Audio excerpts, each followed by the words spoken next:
Bienvenue dans AfriConnect. Le Burkina Faso, le Mali et le Niger ont annoncé fin janvier leur retrait avec effet immédiat de la communauté économique des États de l'Afrique de l'Ouest, la CEDEAO.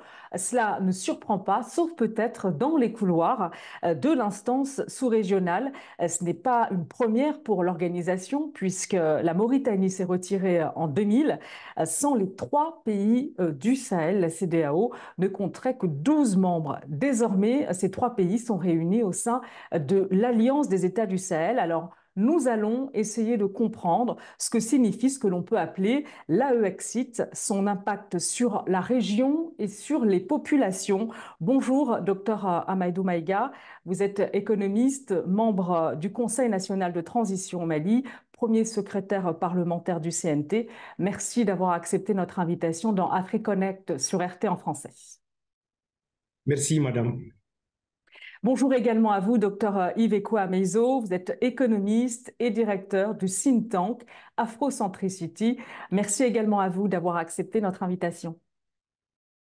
Merci pour l'invitation. Bonjour à mon co-débatteur, le docteur Amadou Maïga, et bien sûr aux téléspectateurs. Donc, annonce d'une sortie avec effet immédiat, en tout cas dans les couloirs de la CEDEAO, et pas seulement. On met en doute la légalité de cette décision d'un retrait sans délai, parce que les membres doivent normalement se conformer à des obligations juridiques. Sauf que c'est vrai, les trois pays du Sahel sont suspendus de l'instance sous-régionale. Votre avis sur ce point, docteur Amadou Maïga?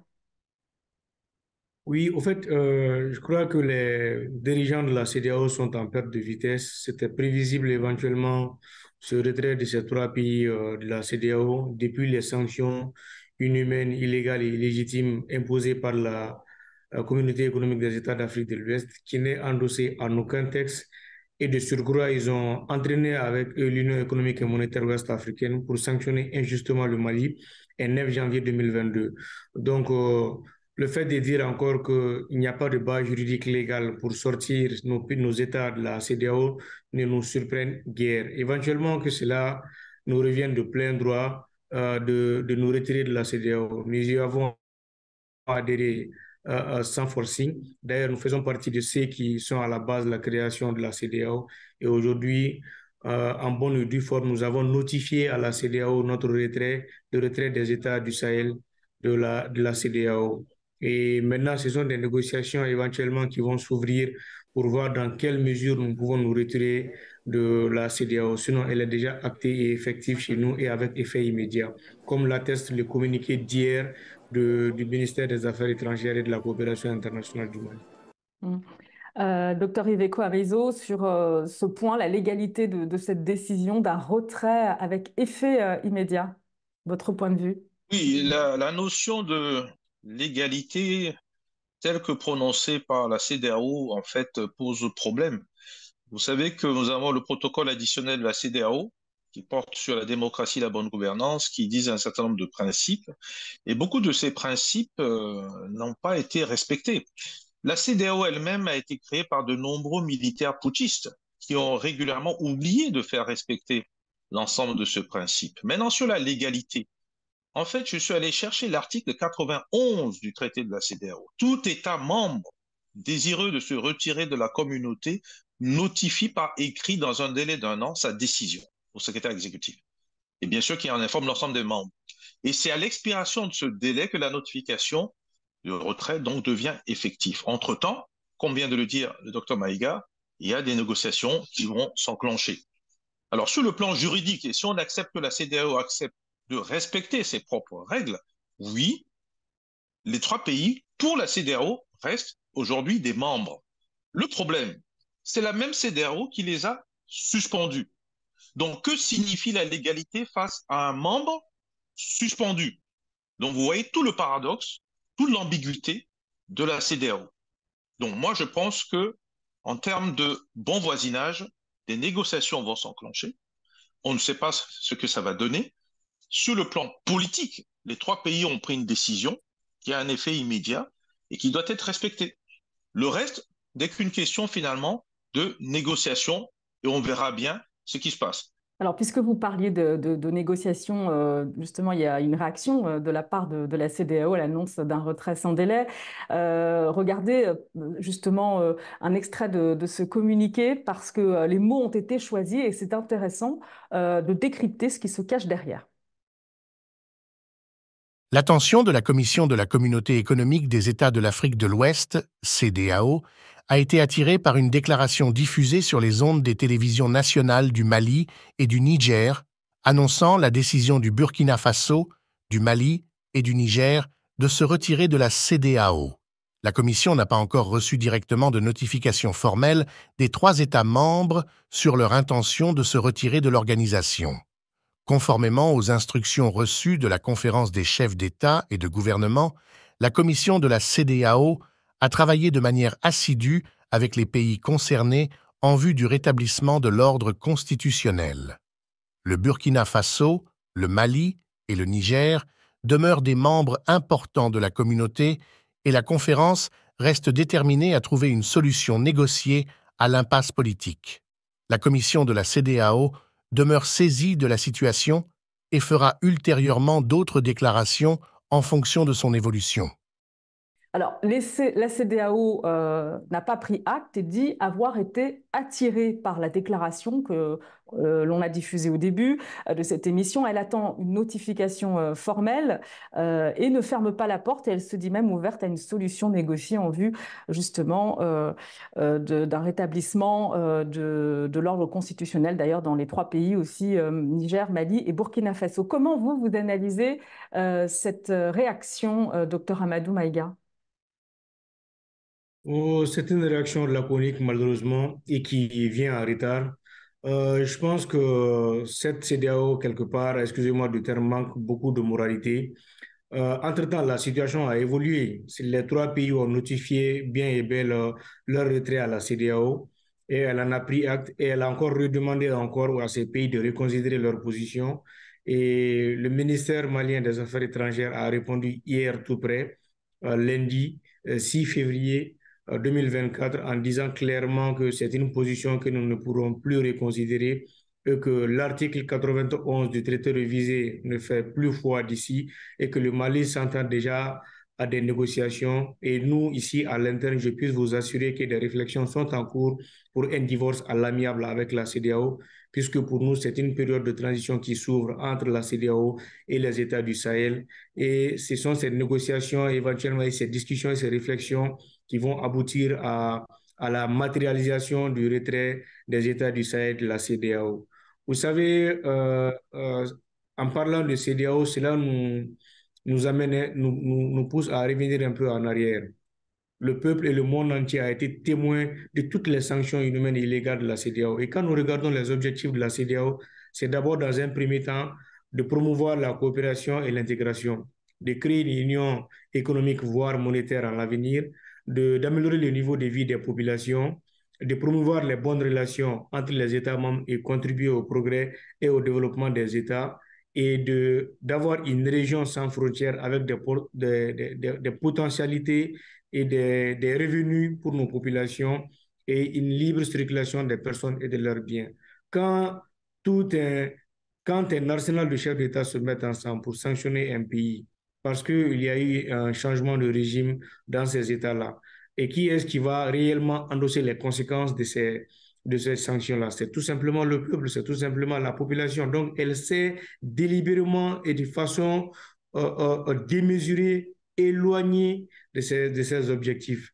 Et pire, des fois, nous avons vu des chefs d'État étrangers, en l'occurrence les chefs d'État français, dire éventuellement dicter en amont les conclusions d'un sommet de la CEDEAO. C'est chose qui nous a beaucoup intrigués. Et nous, à travers les 3 actions qui gouvernent l'action publique au Mali, ce sont des choses qui ne peuvent plus passer.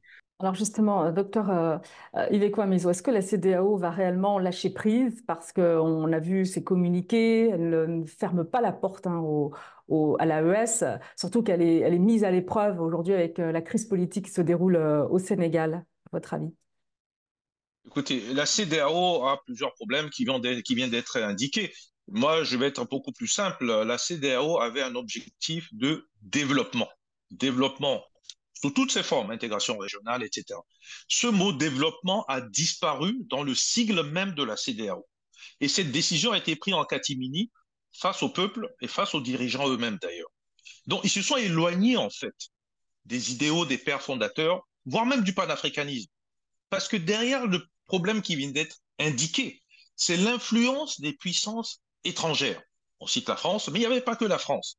Et donc, en fait, si ce mot développement disparaît, la CEDEAO devient une menace, non seulement pour les États membres, dont l'AES, mais aussi pour les populations.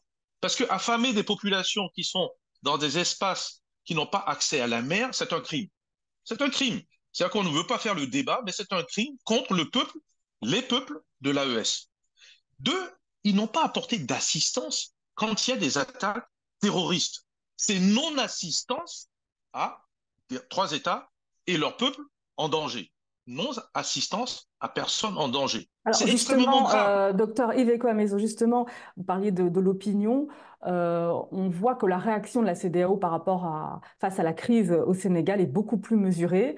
Elle demande le rétablissement du calendrier électoral initial, mais ne prend pas de sanctions comme elle a pu le faire à l'endroit des trois pays du Sahel.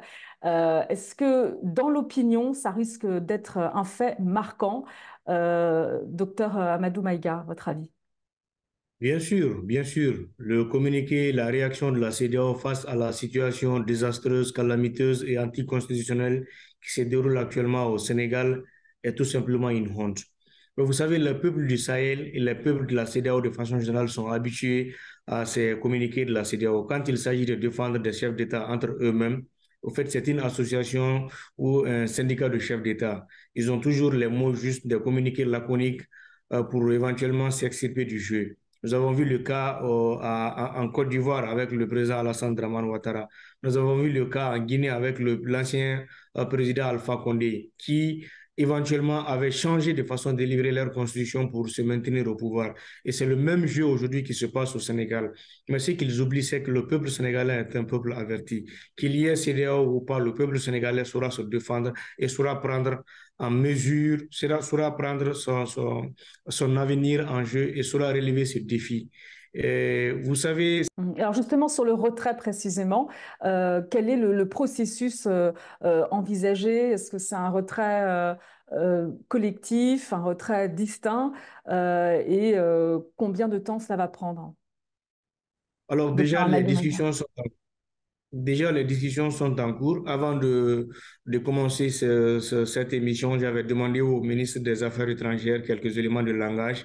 Donc, il m'a dit que les débats sont en cours et non seulement les trois États sont en train de se voir, mais de façon individuelle aussi. Les États ont des préoccupations qui diffèrent des uns des autres à certains points.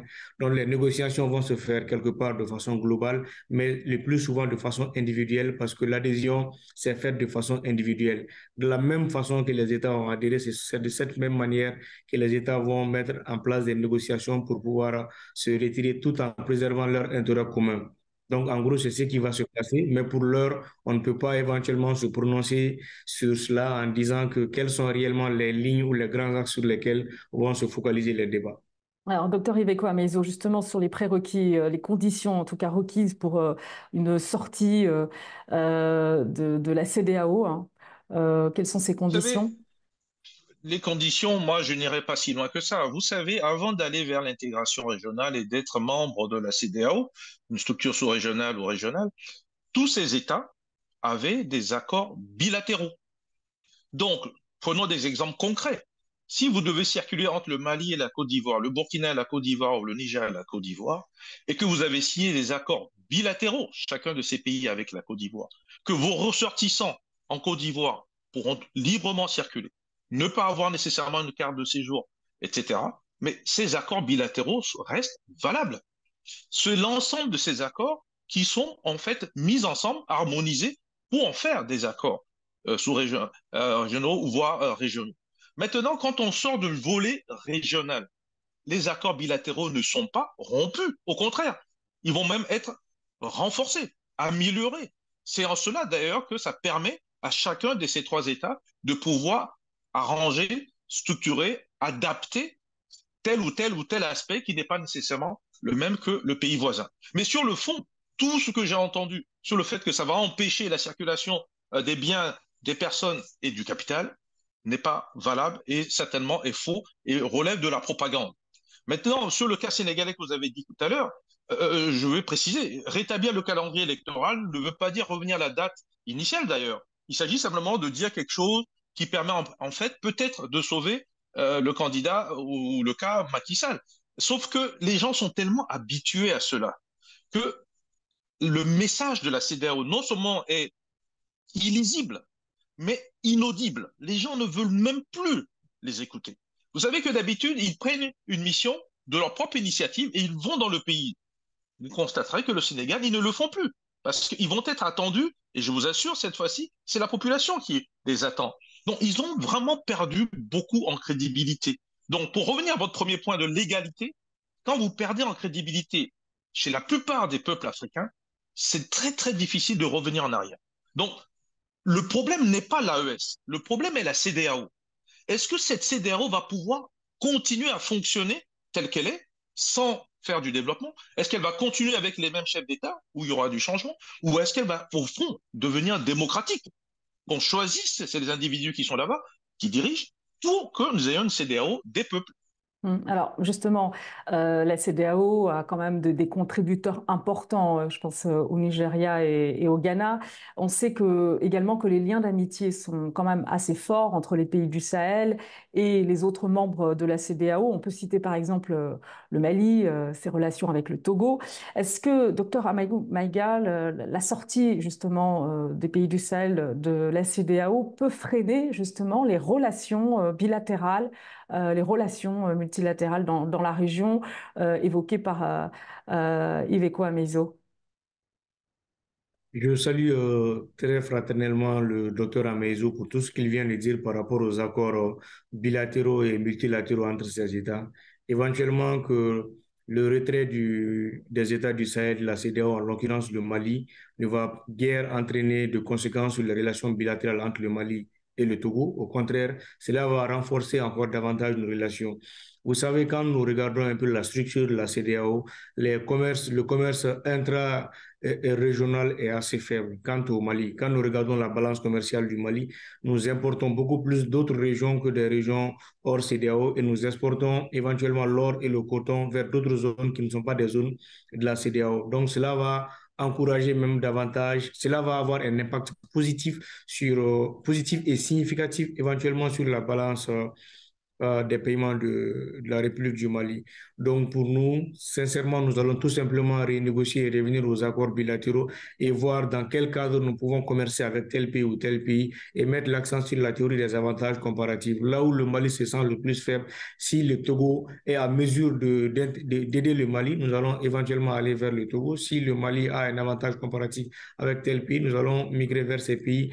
Et il y a beaucoup d'autres taxes de la sous-région qui vont éventuellement tomber. Et il y a des taxes aussi bilatéraux avec ces pays que nous allons renégocier pour le bien-être de nos populations. Donc, en aucune manière, cela ne peut affecter négativement nos relations avec ce pays frère du Togo. Et d'ailleurs, nous entretenons d'excellentes relations avec le Togo, que ce soit au niveau gouvernemental ou même au niveau du Parlement. Nos relations sont excellentes avec Mais avec la d'autres République. membres, avec les autres membres de la CEDEAO, on peut citer le Sénégal, qui est un pays voisin du Mali. Il y a d'autres pays aussi importants qui sont des marchés importants aussi.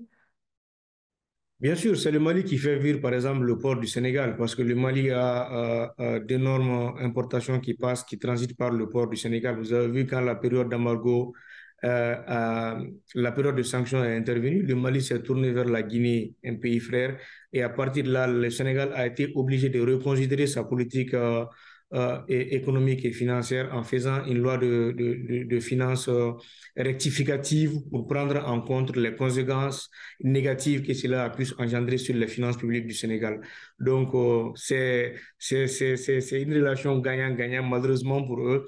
Si la chance du Mali est que le Mali fait frontière avec 7 pays, si ça ne marche pas du côté du Sénégal ou du côté de Abidjan, nous pouvons aller vers le côté de la Guinée, de la Mauritanie et ainsi de suite. Donc, c'est un peu la chance que le Mali a aujourd'hui.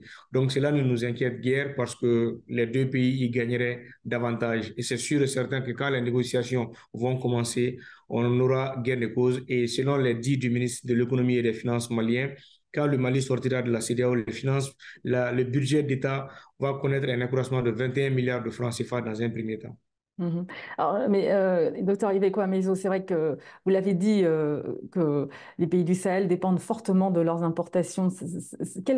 À quelles répercussions il faut s'attendre pour le panier des ménages sur le court terme, hein, à partir du moment où vraiment ce retrait va être effectif?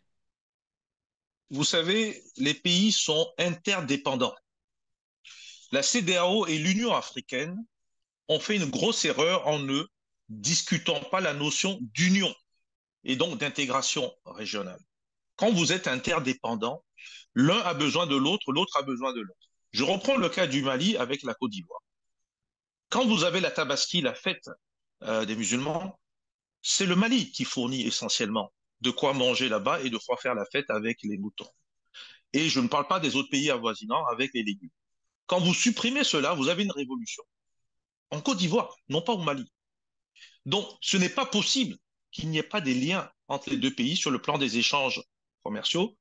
Et du coup, ça pose un autre problème, celui de la monnaie. Est-ce que, puisque les trois pays ne sont pas sortis de l'UEMOA, est-ce que sur le fond, on peut se poser la question, est-ce que ces pays justement de l'AES ne vont pas chercher justement à trouver des moyens de pouvoir, en toute souveraineté, décider de leur monnaie, de l'organiser et de faire des échanges avec d'autres pays? M. Maïga a dit tout à l'heure quelque chose de très important. Nous commerçons de plus en plus à l'extérieur de la zone et donc les pays vers lesquels ils vont commercer, Chine, Turquie et autres, où c'est en accroissement, ce sont ces pays-là qui pourraient avoir des négociations sur demain un panier de monnaie et après-demain avoir une monnaie basée sur une monnaie marchandise qu'on appelle de l'or. On n'ira pas dans le détail jusqu'à maintenant, mais vous voyez déjà poindre à l'horizon le besoin d'une souveraineté monétaire, économique, financière et bancaire. Alors là-dessus, Et c'est envers... justement, docteur Amadou Maïga, c'est vrai qu'on voit, il y a cette sortie de la CEDEAO et on regarde tout de suite du côté de l'UEMOA, l'Union économique monétaire de l'Afrique de l'Ouest, puisque l'Alliance des États du Sahel travaille activement sur la création d'une monnaie commune pour sortir du franc CFA. C'est un enjeu important pour les pays du Sahel, un enjeu de souveraineté. Est-ce que vous pouvez nous en dire un peu plus? Est-ce que l'AES envisage de sortir de la zone UEMOA? Quels sont les scénarios possibles? Alors, pour répondre à cette question, ce que je pourrais dire peut avoir des conséquences positives ou négatives sur le plan local, parce que je suis quelqu'un de très connu pour mes débats francs. L'économie a horreur de l'incertitude. Alors, pour le moment, le Mali se retire, les États du Sahel se retirent de la CEDEAO, mais pour le moment, on ne se retire pas de l'UEMOA. Mais quand bien même qu'il faut le dire, que les réflexions sont en cours pour améliorer, accroître la productivité des États du Sahel, industrialiser les États du Sahel avec une politique agricole assez commune pour éventuellement aller dans les jours et dans les années à venir vers une monnaie commune de ces États. Mais qu'à cela ne tienne, pour le moment, nous restons membres de l'Union économique et monétaire ouest-africaine où nous partageons ensemble le franc CFA. Et pour l'heure, nous avons nos avoirs au niveau de la BCAO. C'est vrai que nous avons d'énormes difficultés pour avoir ces avoirs parce que malheureusement, les chefs d'État de la CEDEAO ont mélangé la politique à la politique monétaire. Or, la politique monétaire, en aucune manière, ne doit être mélangée à la politique politicienne. Mais nous payons aujourd'hui les frais, mais pour le moment, nous sommes en train de travailler et dans les années à venir, nous verrons dans quel cadre éventuellement évoquer encore cette question parce que la Alors, il question faut de politique rappeler, monétaire puisque vous soulignez quelque chose est d'important, vous parlez de la BCEAO, la banque, la banque centrale. Il faut rappeler que lorsque les sanctions de la CEDEAO ont été actées envers le Mali, ces avoirs ont été gelés, tout comme ceux du Niger et du Burkina Faso. D'ailleurs, j'ai cette question, est-ce que vous avez récupéré, les États du Sahel ont récupéré une grande partie des avoirs qui avaient été gelés par la BCEAO? Timidement, oui, parce que nous avons, avant ces sanctions, avant les sanctions du 9 janvier 2022, nous avons déjà senti en réalité que la BCEAO, que la CEDEAO se préparait à quelque chose d'assez grave pour notre pays. Et les banques commerciales que nous avons ici, en l'occurrence la BMS, la BDM, nous avons essayé de travailler avec ces banques pour avoir quelques avoirs et avec la Direction nationale du Trésor et de la comptabilité publique, nous avons pu gérer ces crises-là. Jusqu'à preuve du contraire, nous avons nos avoirs au niveau de la BCEAO. Le contact est assez difficile, mais nous continuons de survivre et jusqu'à présent, nous travaillons avec la BCEAO. Même si réellement les conditions sont difficiles parce qu'il y a énormément de contraintes quant à la politique monétaire vis-à-vis de la BCEAO et entre la BCEAO et nos banques commerciales. Alors, je voudrais qu'on revienne précisément sur la CEDEAO et évoquer aussi ces institutions, parce qu'on ne le dit pas assez, la CEDEAO, c'est une communauté d'institutions sur le modèle un peu de l'Union européenne. Donc, il y a une commission, une cour de justice de la communauté, une banque même, c'est la BIDC, la Banque d'investissement et de développement de la CEDEAO, et puis également, notamment, une organisation ouest-africaine de la santé. Alors, je voudrais qu'on évoque justement les enjeux financiers de cette sortie des pays du Sahel, vous l'avez évoqué un peu. Que deviennent d'une part les investissements de la BIDC, la banque de la CEDEAO au Mali, au Burkina Faso et au Niger? Ce sont quand même plusieurs centaines de milliers d'euros investis. Est-ce que tout va s'arrêter? Si oui, quel impact sur les économies locales et l'emploi aussi? Est-ce qu'il va y avoir des compensations, des alternatives de soutien justement aux projets qui sont en cours et qui a le plus à perdre? Ça fait beaucoup de questions, docteur Amadou Maïga, et puis je vous ferai réagir docteur Iveco Amezo. Alors, par rapport à la BIDC, avant encore notre échange, j'ai essayé d'échanger avec les directeurs des services centraux du ministère de l'économie et des finances du Mali pour voir est-ce qu'ils ont déjà pris des mesures par rapport à la sortie ou en tout cas par rapport à la conservation ou en tout cas à la restitution de nos capitaux au sein de cette banque. Malheureusement, non. Docteur Iveco Amezo, c'est vrai que les pays du Sahel sont quand même des contributeurs au capital de la BIDC. Est-ce qu'ils vont cesser finalement, s'ils cessent d'alimenter justement ce capital? On est à peu près à moins de 3%, c'est peu par rapport à des contributeurs importants comme le Ghana ou le Nigeria qui sont à peu près à 20-30% de contribution. Est-ce que l'avenir du bras financier de la CEDEAO est menacé? Avec quelles conséquences pour la sous-région? On ne peut pas continuer à gérer 3 pays sous des menaces. Le gel des avoirs de l'État malien, c'est l'avoir, l'épargne des Maliens. Il doit être d'abord débloqué. À partir du moment où vous ne débloquez pas cela, l'ensemble des structures, BIDC y compris, vont se mettre un peu au garde-à-vous de ce que dit la CEDEAO. Aujourd'hui, nous sommes en transition pendant 12 mois où des négociations vont avoir lieu. Mais sincèrement, quand vous parlez de 2 ou 3% BIDC et que BIDC suspend ou ne veut pas continuer à donner des crédits, c'est très simple. Vous prenez votre capital et vous le mettez ailleurs. Ça marche que dans le secteur privé. Et n'oubliez pas une chose fondamentale, on a le choix dans un monde multipolaire aujourd'hui. Et ça va donc se passer, je pense, vraisemblablement vers les pays des BRICS. Et il y en a plusieurs qui sont pour la plupart tous des pays émergents. N'oubliez pas qu'au sein des BRICS, il y a aussi des banques. L'impact sur les populations, parce qu'il y a eu des projets quand même qui sont en cours, il y a des projets en cours. Justement, la BCEAO et ainsi l'ensemble des structures financières qui bloquent, retardent, donc augmentent des coûts pour le Mali, ces coûts vont se répercuter. Donc, ils sont responsables d'une augmentation de l'inflation dans ces pays. Et quand vous avez parlé de panier de la ménagère, vous avez entièrement raison. Mais la faute n'est pas à un gouvernement qui essaie de trouver une solution de souveraineté. La faute est à des individus qui prennent des décisions sans voir les conséquences sur les populations et ne veulent pas le débat. Merci beaucoup, Dr Iveco Amezo. Je rappelle que vous êtes le directeur de think tank Afrocentricity. Merci également à vous, Dr Amadou Maïga, premier secrétaire parlementaire du Conseil national de transition au Mali. Merci à tous les deux. Merci.